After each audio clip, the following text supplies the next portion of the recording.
दोस्तों, मेरा नाम है कुमकुम बिनवाल। क्या नरेंद्र मोदी इतनी बड़ी गलती कर सकते हैं? सवाल ये राजनीतिक है, लेकिन अब खड़े हो गए हैं क्योंकि अचानक कुछ दिन पहले जो बात राहुल गांधी ने कही थी, ऐसा लग रहा है कि कहीं सच ना हो जाए।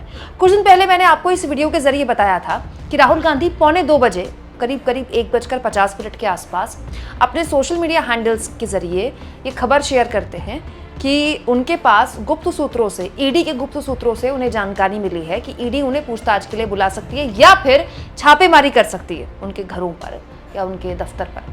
और इसे लेकर राहुल गांधी ने ये भी कटाक्ष किया था कि जिसको आना है आइए, चाय और बिस्किट मेरी तरफ से। दोस्तों, उस वक्त राहुल गांधी ने जब ये बात बोली तो बहुत से लोगों ने उन पर कटाक्ष किया, उनका मजाक उड़ाया। लेकिन आज न केवल अखबारों में बल्कि न्यूज चैनल्स में भी ये खबर है कि राहुल गांधी को जल्द ईडी बुला सकती है पूछताछ के लिए।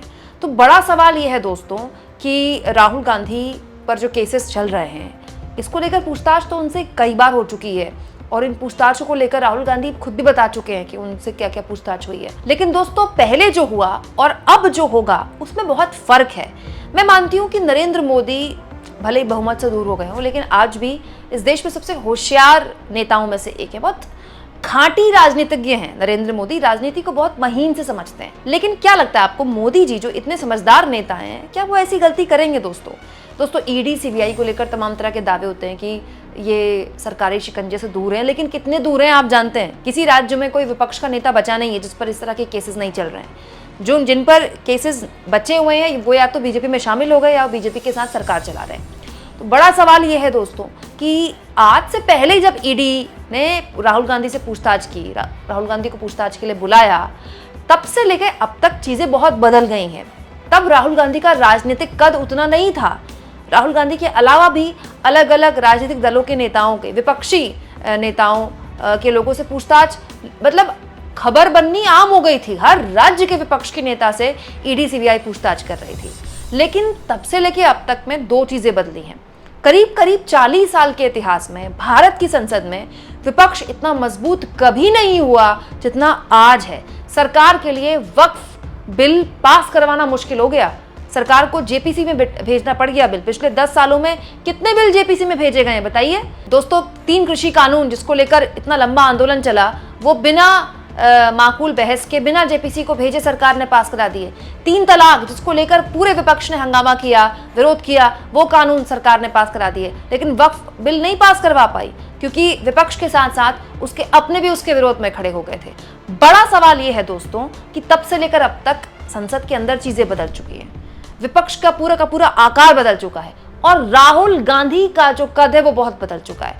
मतलब आप सोचिए ना, सरकार बनने के बाद सीएसडीएस एक ओपिनियन पोल करता है उत्तर प्रदेश के अंदर, जहां पीएम पद का जो चॉइस है, पीएम पद के जो पसंद हैं, वो राहुल गांधी ज्यादा है नरेंद्र मोदी के बरक्स।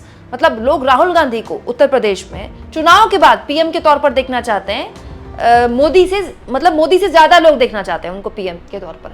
और उसके अलावा राहुल गांधी ने संसद के अंदर भी अपने भाषणों में पहले से काफी सुधार किया है। मतलब राहुल गांधी पहले संसद में जो बोलते थे और अब जो बोलते हैं उसमें काफी रिसर्च दिखाई देती है। उसमें अलग अलग एंगल्स को टच करने की वो कोशिश करते हैं और साथ में उस कट्टर हिंदुत्व को भी टारगेट करते हैं जो बीजेपी और नरेंद्र मोदी की इतनी बड़ी मजबूती देती रही है। तो बड़ा सवाल ये है दोस्तों कि अब जब राहुल गांधी का राजनीतिक कद इतना बड़ा है कि वो पूरे विपक्ष के नेता हैं, लोकसभा में एलओपी हैं, क्या उन पर ईडी का शिकंजा कसकर इतनी भीषण गलती करेंगे नरेंद्र मोदी? मतलब नरेंद्र मोदी तो खुद अपने आप में इसके साक्षी हैं कि जरूरत से ज्यादा जब एक नेता को टारगेट किया जाता है ना, तो जनता उसके पीछे खड़ी हो जाती है। और अब जब नरेंद्र मोदी खुद देख रहे हैं कि राहुल गांधी के पीछे जनता खड़ी हुई है, क्या उनका पूरा जो एक इकोसिस्टम है या पूरी की पूरी जो सरकार है आप कह सकते हैं, वो खुद देख रही है कि राहुल गांधी को लोग हाथों हाथ ले रहे हैं। राहुल गांधी कुछ बोलते हैं तो यूट्यूब में उसके इतने व्यूज होते हैं, मोदी जी कुछ बोलते हैं तो यूट्यूब में इतने व्यूज है। मतलब ये सब कुछ